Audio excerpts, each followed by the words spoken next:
Metode untuk mengumpulkan data pemasaran digital. Data pemasaran digital. Data pemasaran digital adalah informasi yang dikumpulkan dari berbagai saluran digital untuk memahami perilaku pelanggan, efektivitas kampanye, dan tren pasar. Pengumpulan data yang tepat memungkinkan bisnis untuk mengambil keputusan berbasis data dan mengoptimalkan strategi pemasaran. Ada 5 jenis ya di sini data demografis, yaitu usia, gender, lokasi, pekerjaan, dan faktor sosial ekonomi. Yang kedua, data perilaku, aktivitas pengguna di situs web, interaksi dan iklan, waktu yang dihabiskan di halaman tertentu. Yang ketiga, ada data transaksional, pembelian, nilai pesanan, metode pembayaran. Yang keempat, ada data engagement, ya, klik, like, komentar, share di media sosial atau email.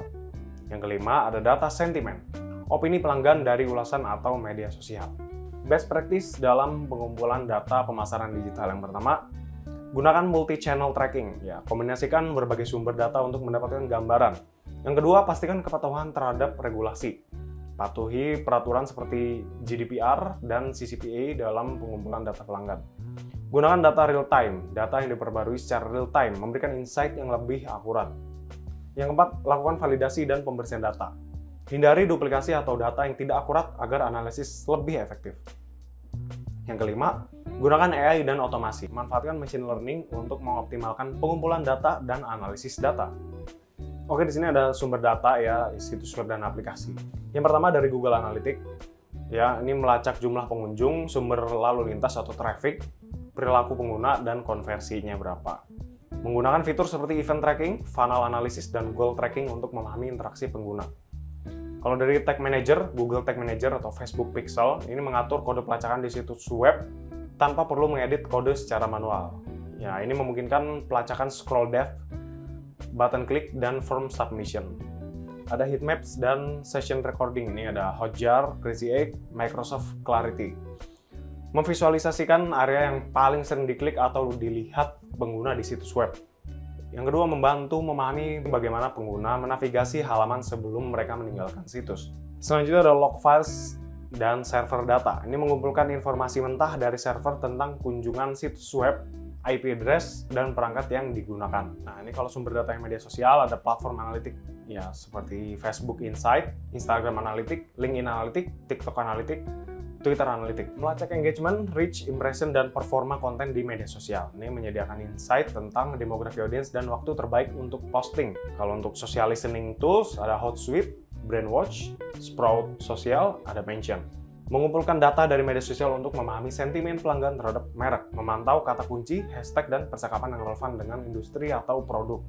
Oke, untuk sumber data kampanye iklan digital, ada Google Ads dan Facebook Ads Manager. Ini menyediakan data performa iklan seperti click-through rate atau CTR, cost per click atau CPC, dan return on ad spend atau ROAS. Menggunakan A/B testing untuk membandingkan efektivitas berbagai versi iklan. Selanjutnya ada Programmatic Advertising (DSP), Demand Side Platform. Ini mengumpulkan data perilaku pengguna untuk mengoptimalkan penargetan iklan secara otomatis. Affiliate and Referral Tracking, UTM Parameters Postback URLs. Nah, ini menggunakan UTM tracking untuk melacak sumber traffic dari mitra afiliasi atau campaign tertentu. Postback URLs digunakan dalam pemasaran berbasis aplikasi untuk melacak instalasi dan konversi. Untuk selanjutnya, sumber data dari email dan CRM, ya, email marketing tools, Mailchimp, HubSpot, ActiveCampaign. Melacak metrik seperti open rate, click-through rate, CTR, dan unsubscribe rate. Menganalisis efektivitas kampanye email dalam mendorong konversi. Customer Relationship Management atau CRM, Salesforce Zoho CRM atau HubSpot CRM. Menyimpan dan menganalisis data pelanggan seperti interaksi, transaksi, dan preferensi komunikasi.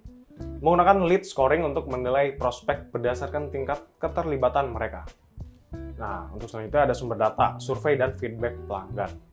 Survei online, ada Google Form, Typeform, SurveyMonkey. Mengumpulkan data langsung dari pelanggan terkait pengalaman merek dengan produk atau layanan. Net Promoter Score atau NPS, dan Customer Satisfaction atau CSAT survei. NPS mengukur loyalitas pelanggan terhadap merek berdasarkan kemungkinan mereka merekomendasikannya. Untuk kalau CSAT mengukur kepuasan pelanggan berdasarkan pengalaman tertentu. Review and ratings, ya ini ada Google Review, Trustpilot, Yelp, App Store Reviews. Nah, ulasan pelanggan memberikan insight tentang kekuatan dan kelemahan produk atau layanan. Sumber data, ini ada Marketplace dan e-commerce. E-commerce Analytics, ada Shopify, WooCommerce, Magento Analytics. Mengumpulkan data penjualan, konversi, dan sumber traffic e-commerce. Third party marketplace data, ada Amazon Seller, Central, ya, ada Shopee, Tokopedia Analytics. Ini menyediakan insight tentang performa produk, peringkat pencarian, dan tren penjualan. Kalau sumber data IoT dan teknologi berbasis lokasi, yang pertama ada Beacon Teknologi dan Geofencing, mengumpulkan data tentang interaksi pelanggan di lokasi fisik berdasarkan perangkat mereka. Selanjutnya ada QR Code Tracking, menggunakan kode QR untuk melacak interaksi pelanggan dengan kampanye pemasaran offline.